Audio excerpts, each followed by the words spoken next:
سلام، خیلی خوش اومدید به خانواده لذت خیاطی. این بار میخوام جیب پاکتی مخفی رو بهتون آموزش بدم. بریم سراغ الگو سازیش. ناصر مقدمجو. الگوی پیش لباستونه که رسم کردید تموم شد، میاید قسمت بالا رو طراحی میکنید، چون ما برای این نوع جیب نیاز به یک برش ترک داریم. حالا میتونید اینو برش عصایی کنید، میتونید برش رو ببرید داخل سرشانه، فرقی نمیکنه. برای قسمت پایین تر شما ترک رو ادامه میدید.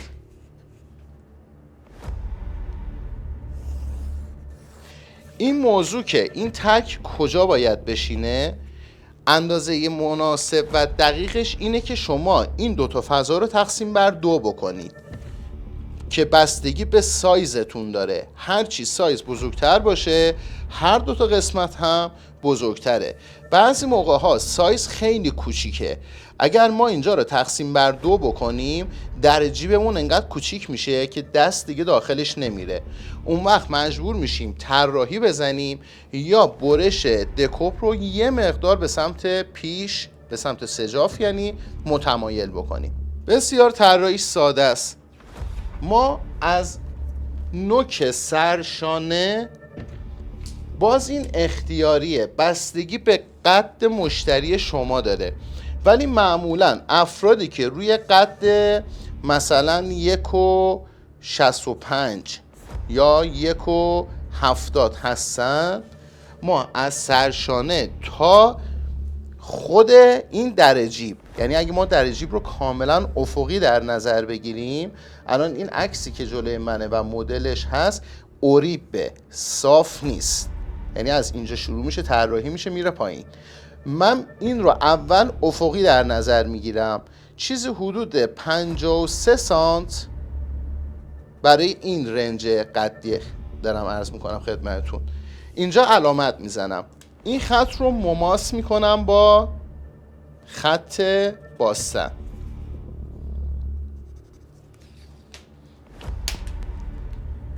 یه خط فرضی اینجا میکشم که بتونم جیب اصلیمو طراحی بزنم. اگر جیب بخواد همینجوری صاف باشه این جایگاه براش خوبه، این ارتفاع براش مناسبه. بعضی جیبا هستن اینجوری کجن، یعنی یه خط صاف و کجن. من چیکار میکنم؟ میام مرکز، یعنی از اینجا تا اینجا یه خط میکشم، وسطش رو طوری قرار میدم که از این خط بگذره، اون وقت ارتفاع مناسب میشه. برای یه همچین مدلی که همچین طراحی داره، دقت کن، من مرکز جیبم رو روی این خطه قرار میدم که ارتفاعش درست در بیاد. حالا شما دیگه از اینجا به بعد طراحیش دست خودته، میتونی هر چقدر که دلت میخواد هلال این رو کمتر یا بیشتر بکنی، این کاملا سلیقه‌ایه. من این دومیه رو انتخاب میکنم. حالا اینجا مشخص میکنم که چند سانت توبر جیب نیاز دارم. توبر جیب رو معمولا ما از پایین جیب محاسبه میکنیم نه از بالا. ارتفاع توبر جیب مناسب ترینش 14 سانته. 14 سانت میام پایین، دوباره این رو با خط باستن موازی میکنم، یه خط اینجا میکشم. یعنی کل این فضایی که شما الان اینجا داری میبینی قراره بشه فضای توبر جیب که دست میره داخلش یا چیزی داخلش میذاریم و میمونه. چطوری الان قراره این الگو جدا بشه؟ به این صورت.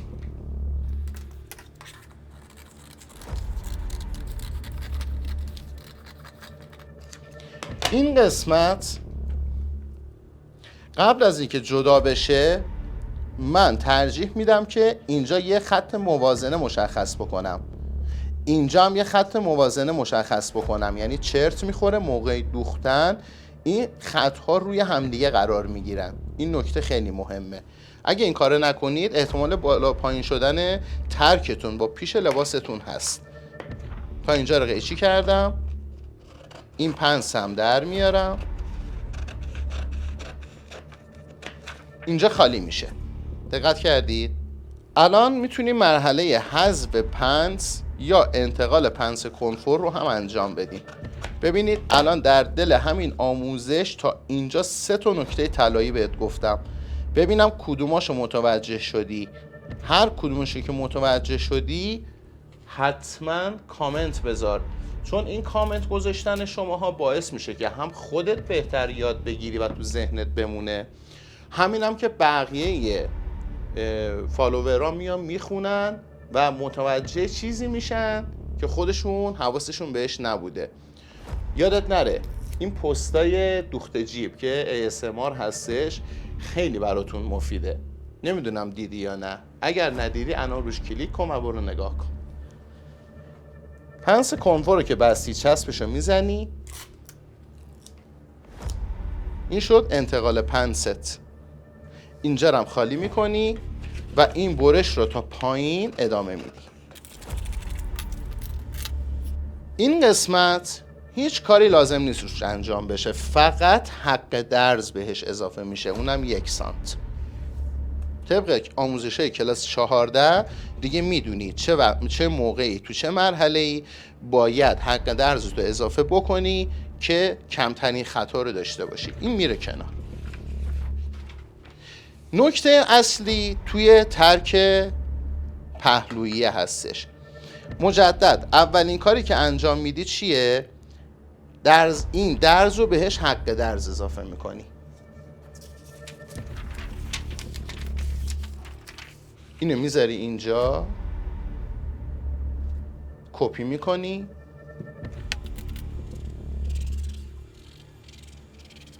کپی رو تا اینجا انجام میدی، نه بیشتر، تا این خطی که برای پایین توبر جیبت در نظر گرفته بودی. این قسمت رو هم یه علامت میزنی که اینجا باید چرت بخوره. الان بهت میگم چرا.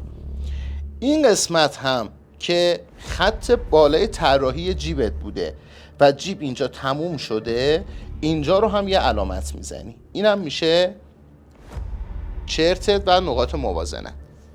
حالا اینجا حق درز رو میذاری، میگی 1 سانت، 1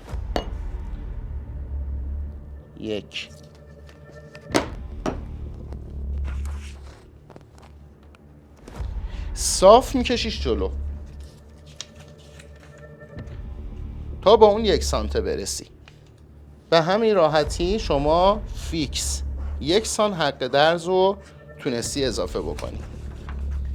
قسمت بالا باید با دست 1 سانت اضافه بکنی. من با ماژیک میکشم که قشنگ دیده بشه، ولی شما به هیچ عنوان با ماژیک کار نکنید، حتما با مداد کار بکنید، اونم نه مداد تیز شدنی، با اتود. بهترین ابزار کارتونه. ترجیحاً اتودتون هم 7 باشه، بزرگتر نباشه، چون تمام اینها روی آزمون خطا و اون درصد خطای شماها تأثیر میذاره. این میشه چرت موازنه، اینم میشه علامت موازنه که مشخص میکنه وقتی من میخوام تیکه پایین رو بدوزم به این درجیبه دقیقا روی این چرته باید بشینه، بالاش هم دقیقا روی این باید بشینه. خب ما اینجا یه دونه چرت دیگه هم داشتیم دیگه، این بود که این برای این ترک بغلیه بود که وقتی میخوایم اینو بهش بدوزیم حالا بالا پایین نیاد. پس این دوتا شد برای جیب، این دوتا شد برای درز گرفتن ترکتون. تا اینجا این قسمت کامله. این قسمت رو قیچی میکنم، در میارم.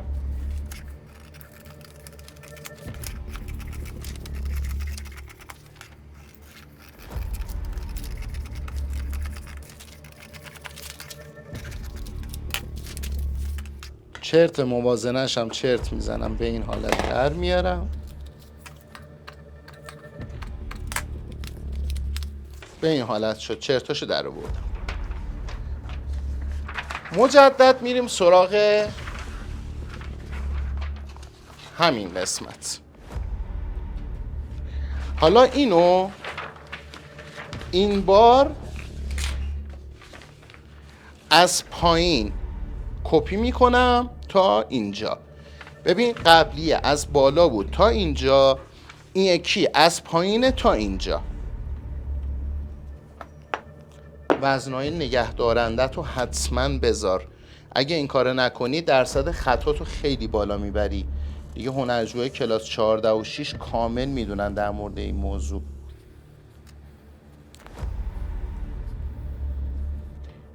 برای کپی کردن قسمت درب جیب شما میتونی کاربن بذاری و کپی تو انجام بدی، میتونی اینو قیچی کنی از اینجا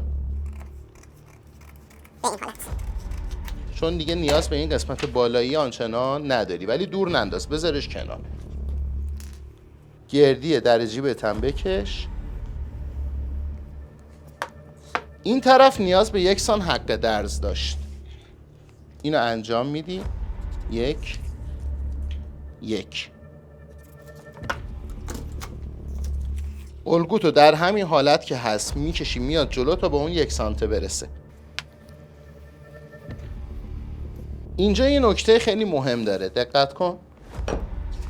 این قسمت رو شما میتونید اینو بیارید بالا و اینو برسونید بهش نوک‌تیزش کنید، ولی این اصلا لزومی نداره شما خودت اینقدر اذیت بکنی، یعنی اینجوریش کنی. شما از همینجا یه خط اینجوری بکش، این کفایت میکنه. این قسمت مجدد نیاز به 1 سان حق درز داره. یعنی چی؟ به این حالت. جان صدای من گرفته. بچه‌ها میگن صداش گرفته. این صدا باز کنه الان؟ کار صدا باز کنه. نعنا نریخته باشی توش مثل اون دفعه. فلفل فلان سس این حرفا. مطمئن بابا هر دفعه آب میدن دست من یه چیزی توش ریختن دادن دست من. ده جون.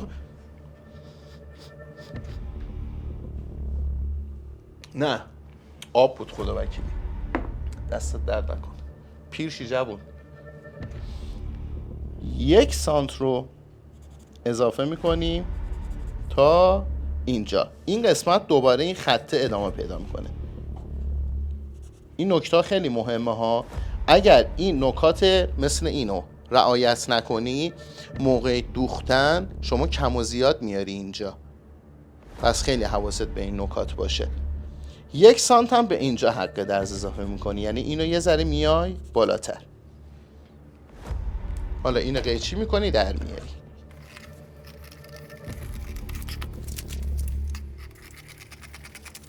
من یه اعتقادی دارم، این نکته رو خیلی دقت کن.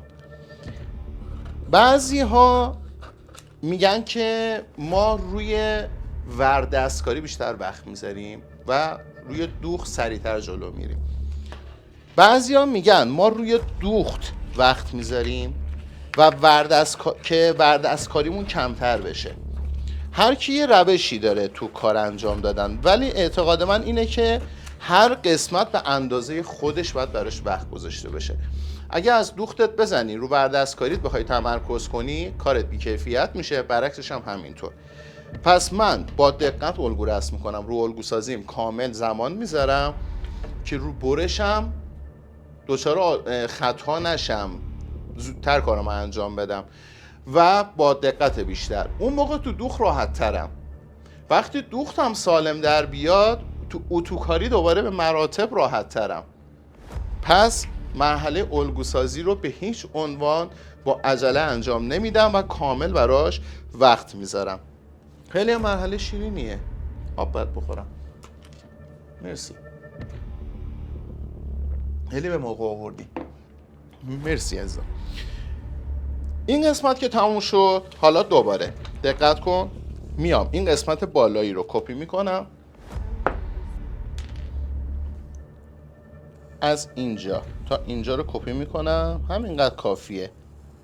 حق درزاشم که قبلا اضافه کردم، مشکلی ندارم، راحت اینو بر میدارم، اون قبلیه رو میارم میذارم اینجا.